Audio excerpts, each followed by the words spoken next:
नमस्कार दोस्तों, मैं हूं पंडित द्रोणाचार्य शास्त्री और आप देख रहे हैं मेरा अपना YouTube चैनल धर्म संदेश। नाड़ी परीक्षण के संदर्भ में आज हम लेफ्ट हैंड की तरफ जाने वाले हैं।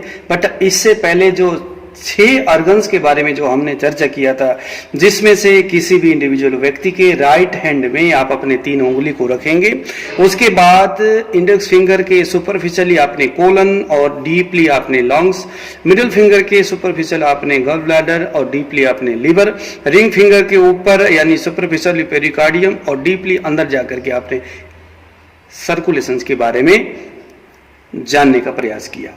आपने मेरे काफ़ी वीडियो देखे होंगे और यदि आपने उन वीडियो को नहीं देखा तो कृपया करके उन सभी वीडियो को देखिए, तभी जाकर के आपको यह वीडियो, यह सारे विषय, आज की यह चैप्टर, आज की यह प्रसंग आपको भली भांति माखन की तरह समझ में आएगा। तो आइए जरा आज हम आगे बढ़ते हैं। किसी भी व्यक्ति के लेफ्ट हैंड में कौन कौन से ऑर्गन्स आते हैं, उसको कैसे उसको आइडेंटिफाई करें। एक चीज और, हिंदुस्तान में बहुत सारे ऐसे छोटे छोटे जो गुरु शिष्य परंपरागत आयुर्वेद को सीखने वाले स्टूडेंट हैं। कुछ तो ऐसे भी है जो खुद से बड़े शौक के तौर पर आयुर्वेद को देखते हैं, समझने का प्रयास करते हैं। दोस्तों, ज्ञान को लेने के लिए कोई बहुत बड़ा यूनिवर्सिटी में जाना पड़े और लाखों रुपया खर्चा करना पड़े, आज तो लाखों का सवाल है। हिंदुस्तान में अभी भी गरीबी बहुत अव्वल दर्जे में, अव्वल लेवल में है, काफी गरीबी है। अगर हम बीएमएस करने के लिए जाएंगे 10 लाख रुपए पैसे हमें लग जाता है। अरे हमने पढ़ना तो यही है, चाहे आप कॉलेज में जाके पढ़ो, चाहे आप यहां से पढ़ो। यदि आप आयुर्वेद को सीखना चाहते हैं तो मेरे ही जैसे कुछ 2-4 अच्छे जो आयुर्वेद के नॉलेज को देने वाले यूट्यूब के अंदर भरे पड़े हैं, ऐसे जो आपको पसंद है, ऐसे कुछ 2-4 लोगों को देख लो।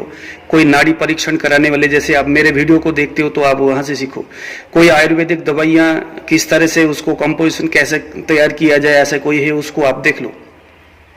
खुद भी आप चरक संहिता, सुश्रुत संहिता, माधव निदान आदि ग्रंथों को लेकर के पूरा चाट लो, उसको अष्टांग हृदयम वगैरह पूरा ही याद कर लो, ठीक है। और वनौषधि चंद्रोदय जैसे जड़ी बूटियों के बारे में समझाने वाला, बताने वाला, आइडेंटिफाई करने वाली बहुत सारी पुस्तकें हैं, खुद लाइए और पढ़िए। संस्कृत के श्लोक है, मैं संस्कृत का आचार्य हूँ। कुछ आपको समझ में नहीं आता तो मेरे से पूछ लेना, मैं आपको बता दूंगा कि इस श्लोक में कहाँ आप अटक गए।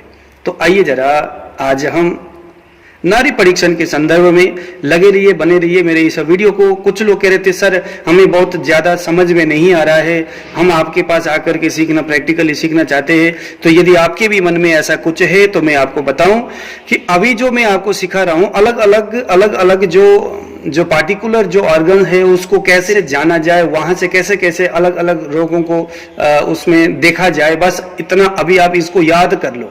ये सारे याद करने के लिए है। लेकिन नाड़ी परीक्षण का जो संप्राप्ति बोलते हैं जिसको आयुर्वेद की भाषा में, वो तो अभी तो शुरू हुआ ही नहीं है दोस्तों। जब ये सारे मेरा जो कोर्स जब इसका खत्म होगा उसके बाद फिर हम संप्राप्ति की ओर जाएंगे, ठीक है ना। वहां पर कहां कहां किस तरह से पल्स लगता गया, सारे उसको नोट करते गए। उसके बाद वो संप्राप्ति उसका क्या होगा, फिर उसका समग्र में रोगी को कैसे हमने बताना है कि आप में एक्चुअली ये समस्या हुआ है। ये तो इसकी मुख्य बातें हैं। लेकिन अभी तो हम सिर्फ थ्योरी को पढ़ रहे हैं, सिर्फ थ्योरी को समझने का प्रयास कर रहे हैं कि ऑर्गन पल्स को हम कैसे देखें, कफित वायु का जो दोष है और ये सारी चीजें अभी हम उसको समझ रहे। बस जो थ्योरी है नाड़ी परीक्षण का उसे अभी हम याद कर रहे हैं, उसको हम मैनुअली यहाँ पर सेट कर रहे हैं। बस एक डायरी अभी हम तैयार कर रहे हैं, तो वही चीज आप अभी करते जाइए। फिर बाद में आपको समझाऊंगा कि कोई पेशेंट आ गया, अब उसको कैसे आपने उसके नाड़ी को चेक करके क्या बोलना है, वो आने वाले ये सारा चीजें खत्म हो जाए फिर वहां हम चलेंगे। फिर आपको बहुत आनंद आएगा। फिर आप कहोगे कि यार मजा आ गया किसी पेशेंट के नाड़ी को देख करके, अब मुझे समझ में आ रहा है कि उसके नाड़ी से जो लग रहा है, जो पल्सेशन है, वो वाकई में बता क्या रहा है। क्योंकि अभी तो पूरा खिचड़ी हो रहा है, अभी तो खिचड़ी हो रहा है। ये खिचड़ी के दाल, पानी और चावल आप बाद में अलग अलग करके निकालोगे और उसमें आप दक्षता प्राप्त करोगे। तो अभी आप बने रहिए, बस इसको थ्योरी को लिखिए, नोट करिए और ध्यान से उसको बस पल्स में कैसी लगती है उसको आप देखो, थोड़ा प्रैक्टिस करते चलो। अभी आप हर एक पेशेंट के हाथ में, या तो क्या खुद ही अपने घर में आपके मम्मी, आपके मिसेज, आपके बच्चे, आपके स्टूडेंट होंगे, या आपके पास कुछ पेशेंट आते होंगे, तो उनको आप देखो और वहां से इसको परीक्षण करने का तरीका बस अभी आप थोड़ा सा महसूस करो कि कफ कैसे लग रहा है, पित्त का जो पल्सेशन है वो किस तरह से लग रहा है। मरा मरा सा आदमी देखने से लगता है कि भाई ये इसका कफ वाला शरीर है, आग्नेयशय की बड़ी कमजोरी बाहर से दूर से ही नजर आ रहा है, मंदाग्नि का शिकार देखने से ही लग रहा है। तो उसके पल्स को आप देखकर कि कफ के तरफ अपना ध्यान ले जाओ कि क्या इसके कफ का जो पल्सेशन है किस तरह से लगता होगा, आप वहां से देखो। इसी तरह से अभी आप देख सकते हो। उसके बाद जब हम ये सारे थ्योरी जब हम पूरा याद करेंगे, उसके बाद फिर असली नाड़ी परीक्षण का जो चीज है फिर आपको वहां से पता चलेगा। बस आप लगे रहिए, बने रहिए और मेरे हर वीडियो को ध्यान से आप सुनिए। तो आइए जरा चलते हैं, आज हम स्मॉल इंटेस्टाइन के बारे में बात करते हैं। ये दोस्तों हमारे शरीर में जो अग्नि है, जो जठरा अग्नि है, उसका मूल स्रोत है। हालांकि लिवर हो गया या बड़ी आंत हो गया, ये सभी भी कहीं ना कहीं भोजन को पचाने में सहयोगी होते हैं, भोजन को पचाने का काम करते हैं। कोई किसी चीज को पचा रहा है, कोई रस को पचा रहा है, कोई अन्न को पचा रहा है, कोई किसी चीज को पचा रहा है। लेकिन जो स्मॉल इंटेस्टाइन है, ये जो है आग्नेयशय का, जिसे हम जठरा अग्नि बोलते हैं, जो भोजन पकाने के लिए जो मुख्य आग है वो यहीं पर है दोस्तों, आग्नेयशय में, यानी जठरा अग्नि, जिसे हम ग्रहणी के करके भी जानते हैं। तो इसको समझने के लिए आपको सबसे पहले ये एक राम कहानी को समझना होगा। जब आप इस कहानी को समझोगे तो आपको ये जो ग्रहणी है यानी स्मॉल इंटेस्टाइन के बारे में ध्यान से आपको समझ में आएगा। तो देखो, कहानी ये है कि एक आदमी है, उस आदमी ने कुर्सी में बैठा है और उसके हाथ में एक जैसे लकड़ी का, बांस का बना हुआ होता है ना, फूंक मारने वाला, जिसमें फूंको तो आग जल जाती है, ऐसे एक लकड़ी को पकड़ा हुआ है। और सामने एक चूल्हा है, उस चूल्हे में कुछ लकड़ी है, लकड़ी को जलाने का प्रयास कर रहा है, लकड़ी जल रहा है। ऊपर एक कढ़ाई है, उस कढ़ाई में उसने चावल डाला है, उसमें पानी डाला है, और यहां पर वो क्या कर रहा है, इस भात को, इस चावल को पकाने का प्रयत्न कर रहा है। अब देखो, इसको हम यहां पर कैसे सेट कर सकते हैं।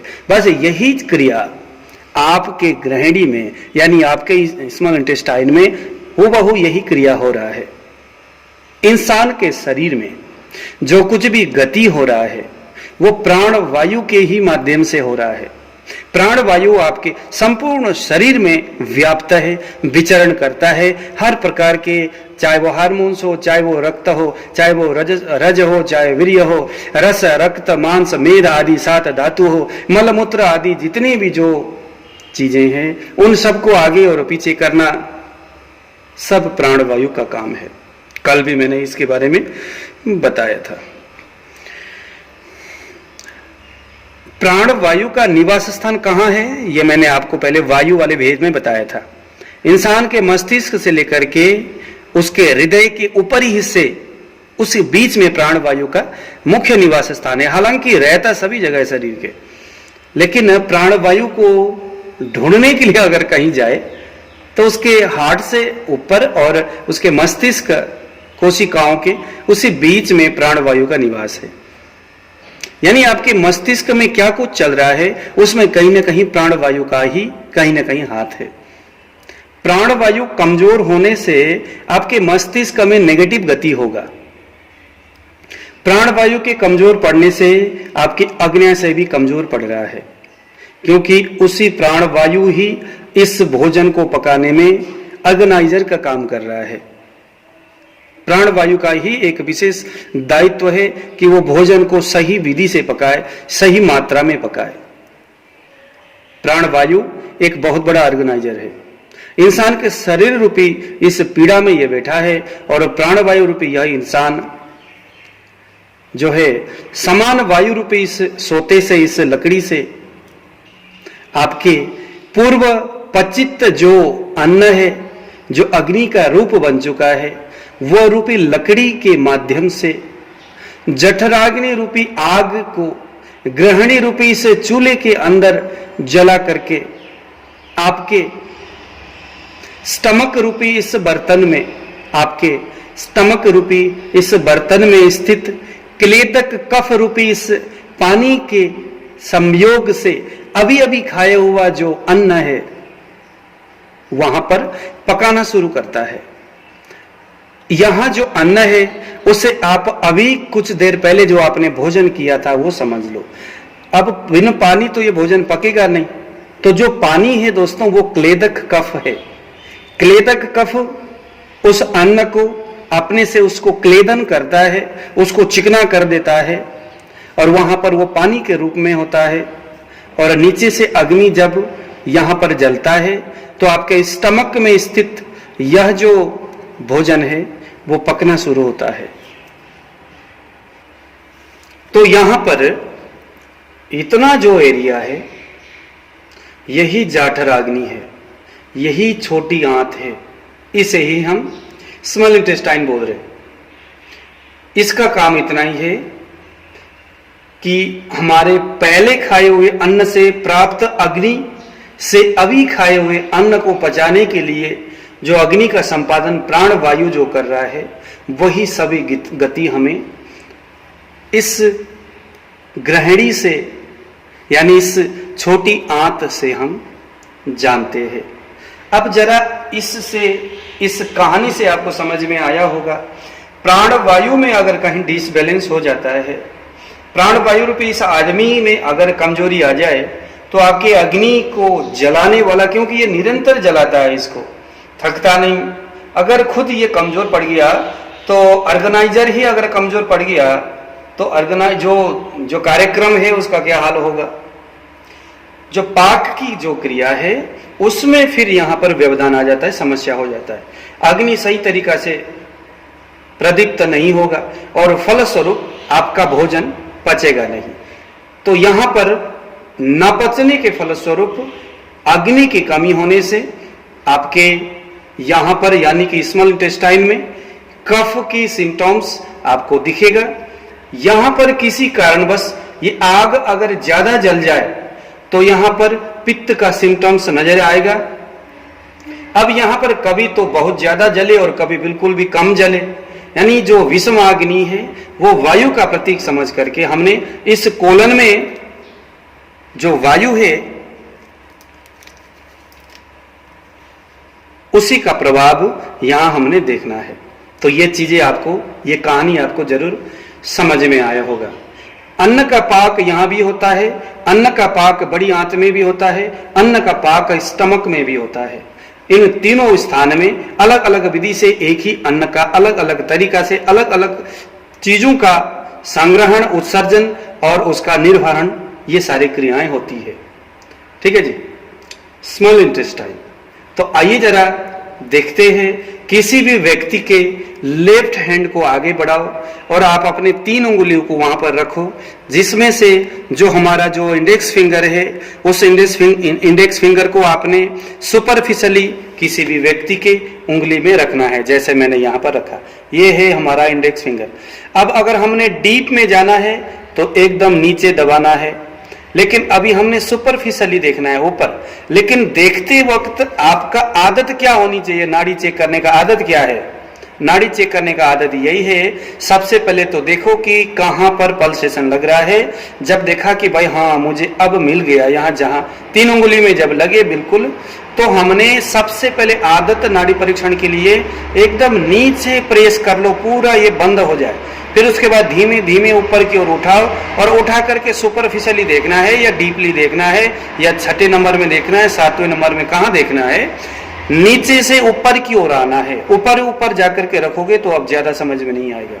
सबसे पहले किसी भी आदमी के हाथ को पकड़ा, सबसे पहले आपने उसके उंगली 3 उंगली रखो और जोर से नीचे की ओर दबाओ, थोड़ी देर तक देखो, फिर हल्का सा रिलीज करो, जन्म प्रकृति देखा, फिर हल्का सा रिलीज करो, दोष देखा, फिर हल्का अपने साथ धातु देखा, फिर हल्का सा रिलीज करो तो आपने यहाँ पर दोष देखा। ऐसे करके ना चीजें आपने जो जो मैंने नंबर बाई नंबर बताया है वो आपने यहाँ पर देखना है। अब यहाँ हम ये देख रहे हैं कि भाई जठराग्नि यानी कि जो स्मॉल इंटेस्टाइन, तो सबसे पहले नीचे दबाया, उसके बाद हल्का सा ऊपर थोड़ा थोड़ा करके दबाते आए, हल्का सा रिलीज करते हुए आए, तो रिलीज करते हुए आपको ये महसूस होता जाएगा कि भाई किस उंगली में किस तरह से वाइब्रेशन लग रहा है। सभी थ्योरी को जब आप पढ़ोगे तो बड़ा आनंद आएगा इस चीज को समझने में। तो उसके बाद अभी हमारा स्मॉल इंटेस्टाइन को कौन सा है, आपके इंडेक्स फिंगर के सुपरफिशियली, तो नीचे दबाया और दबाने के बाद ऊपर किया, ऊपर रिलीज उंगली करते गए वहां तक आना जहां पर पल्सेशन बंद ना हो जाए। उसके बाद दोनों उंगली को ऊपर की ओर उठाना और इस उंगली को वहां पर टच करना। फिर आपने ये देखना है कि उंगली में कहां लग रहा है, यहां लग रहा है तो कफ, यहां लग रहा है तो पित्त, यहां लग रहा है तो वायु। जो लग रहा है देखो यहां पर मैंने आपको ये एक यहां पर मैंने ये चित्र भी बना करके दिखा दिया।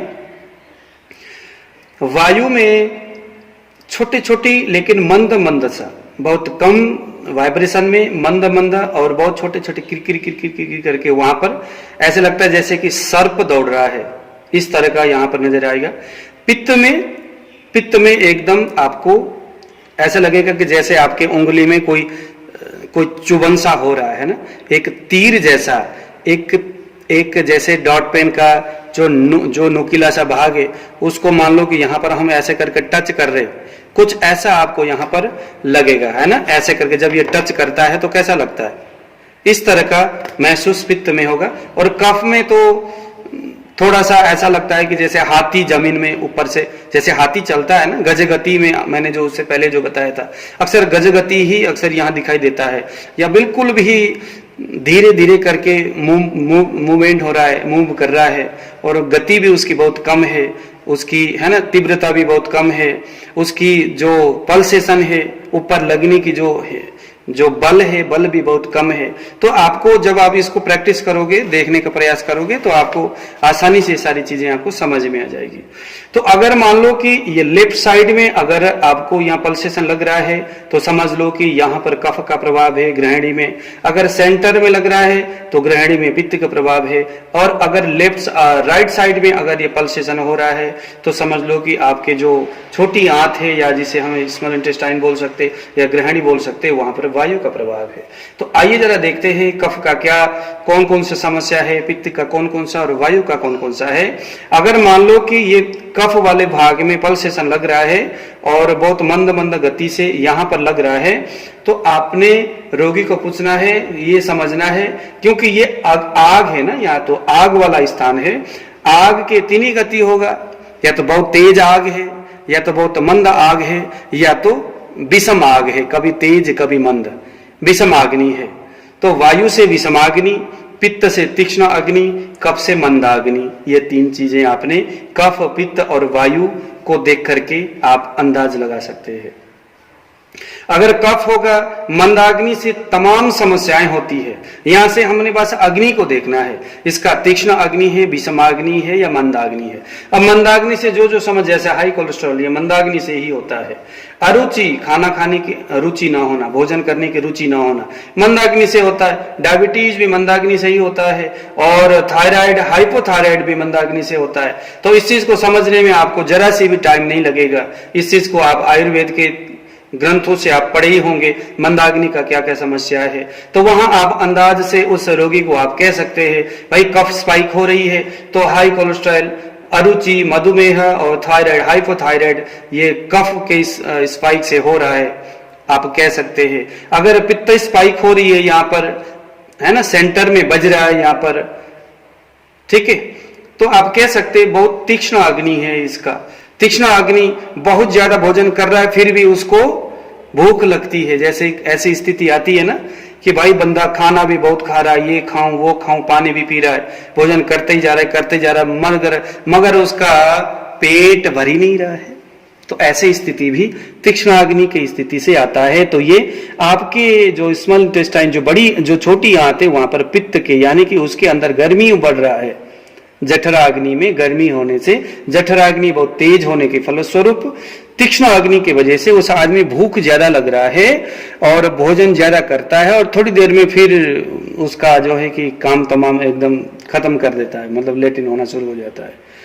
तो खाया निकाला टिकटा नहीं है, तो ये तीक्ष्णाग्नि का ये तीक्ष्णाग्नि पित्त अगर स्पाइक हो रहा है तो पिंपल्स उसके होंगे, क्योंकि ग्रहणी में आग है, जब भी पिंपल्स होंगे ना। बुलबुले कहाँ उड़ता है? बुलबुले जहां पर ऑक्सीजन में गर्मी हो रही है वहां बुलबुले होगा, तो पिंपल्स उसके फेस में नजर आएंगे। अब एक स्थिति है कि अगर उसके यहां बहुत जोर से ये पित्त में स्पाइक हो रहा है, उसका शरीर भी पित्त प्रकृति वाला है और थोड़ा सा कहीं गर्मी भी उसका बढ़ रहा है, तो उसको हम कह सकते हैं कि आपको पतला पानीदार दस्त हो सकता है। उसको पतला सा पानीदार दस्त हो सकता है। ठीक है जी, तो ये हम पित्त में कह सकते हैं। इसको क्या कहते हैं इंग्लिश में? क्रोनिक डायरिया डिसेंट्री, ये हम कह सकते हैं, क्रोनिक डायरिया डिसेंट्री। तो पतला पानीदार दस्त यहां आता है। और एक अगर पित्त स्पाइक यहां पर हो इंडेक्स फिंगर में, किसी भी व्यक्ति के लेफ्ट हैंड में इंडेक्स फिंगर में अगर बिल्कुल सेंटर में अगर आपका स्पाइक बन रहा है, आप कह सकते हो कि कहीं ना कहीं ये कुछ ऑटोइम्यून डिजीज के तरफ भी आपका ध्यान जाना चाहिए। ऑटोइम्यून डिजीज क्या है? ये ऑटोइम्यून डिजीज शरीर के अंदर जो रोग प्रतिरोधक क्षमता की कमी या रोगों से लड़ने के लिए जो कोशिकाएं हमारे शरीर से कुछ हार्मोन्स इंक्रीज करती है, ठीक है, कुछ जहर उत्पादन करता है शरीर, किसी बाहरी या इंटरनल किसी समस्या को देख करके हमारा शरीर अपने आप एक्टिव हो जाता है उसको डिस्ट्रॉय करने के लिए। लेकिन ऑटोइम्यून डिजीज में क्या होता है? ऐसी स्थिति में उस रोग प्रतिरोधक प्रणाली को हमेशा ऐसा लगता है कि यह जो दिखाई दे रहा है ये इस शरीर के लिए हानिकारक है। जैसे उसको लगता है वैसे ही उस कोशिका को तोड़ने, मरोड़ने, बिगाड़ने, नष्ट भ्रष्ट करने के लिए वो चला जाता है। यह एक ऐसी स्थिति है जहां बंदा बेचारा बहुत परेशान हो जाता है, ऑटोइम्यून डिजीज। और आप जानते ही हो, अगर ग्रहणी में आग हो तो खूनी बवासीर होने का संभावना होता है। तो पित्त स्पाइक से आप ये 5 चीजें आप यहां जान सकते हैं। ठीक है जी। अब आया, अगर छोटी आंत में वायु का प्रभाव होगा तो सबसे पहले तो विषमाग्नि बोलना है उसको। कभी पच्यते कभी न पच्यते, कदाचित पच्यते कदाचित न पच्यते, विषमाग्नि। कभी कभी खाना पच जाता है, बहुत भूख लग जाता है, और उसी तरह से कभी खा तो लिया बट पचता ही नहीं है। तो कभी कफ का कभी पित्त का सिम्टम्स यहां नजर आता है, तो एक्चुअली वो वायु का लक्षण है विषमाग्नि। विषमाग्नि से गैस बनता है, वो कभी पच गया और कभी पचा ही नहीं, बिल्कुल उसमें ना खिचड़ी बन करके मल वहां पर बैठा हुआ रहता है, तो फलस्वरूप गैस्ट्रिक होगा। गैस्ट्रिक अगर यहां वायु अगर यहां पर स्पाइक हो रहा है तो उसके सिर के पिछले भाग में, सिर के पीछे वाले भाग में दर्द होगा। अगर कोलन में, अगर यहां पर स्मॉल इंटेस्टाइन में अगर प्रॉब्लम है तो सिर के पिछले भाग में आपको प्रॉब्लम होगा। अगर स्मॉल इंटेस्टाइन में अगर प्रॉब्लम है, वायु से कुछ समस्या हो रही है, यहां आपको राइट साइड में वायु का स्पाइक आपको लग रहा है, वायु की जो सर्प गति आपको यहां पर चल रहा है बहुत मंद गति से चल रहा है, तो आप कह सकते हैं कि उसके शरीर के किसी हिस्से में कभी कभी स्वेलिंग नजर आता होगा, कभी पैरों में, कभी आंखों के नीचे। कभी कभी पेशेंट बोलते हैं कि जब हम उठते हैं तो कभी कभी आंखों के नीचे स्वेलिंग होनी शुरू हो जाती है। हालांकि किडनी प्रॉब्लम में भी ऐसा होता है, लेकिन ज्यादातर देखा गया स्मॉल इंटेस्टाइन में अगर वायु का प्रभाव हो तो भी आपको स्वेलिंग नजर आती है। ठीक है जी। ऐसे ही अगर स्मॉल इंटेस्टाइन में वायु का प्रभाव होगा तो डायवर्टिकोलोसिस नाम का जो प्रॉब्लम है वो होता है, थोड़ा मैं जल्दी कर लूं, जिसे हम वात ग्रहणी कह करके जानते हैं। और सबसे बड़ी बात, उसके मुख में मुखपाक का समस्या दिखता है। मुंह में छोटे छोटे फोड़े फुंसी वगैरह होना, जीभ के निचले भाग में सफेद सफेद सा एक तरह का दर्दनाक एक स्थिति उत्पन्न होना, या जीभ के आगे पीछे भी पाक उत्पन्न होना, ये सभी चीजें आपके स्मॉल इंटेस्टाइन में वायु के प्रभाव से ऐसा देखा गया है। तो दोस्तों, इसके बाद हम आगे की और भी चीजें इसी तरह से हम समझते रहेंगे। इस थ्योरी को, इस फार्मूला को आप अच्छी तरह से नोट कर लो, वीडियो को कई बार रिपीट करके देख लो, सुन लो, समझ लो। आपको कहीं अगर समझ में नहीं आया तो मुझे मैसेज करके आप बता दीजिएगा, मैं उसको फिर दूसरे वीडियो में उसको समझाने का प्रयास करता हूं। तो दोस्तों, आज मुझे दीजिए विदा। जय श्री राम।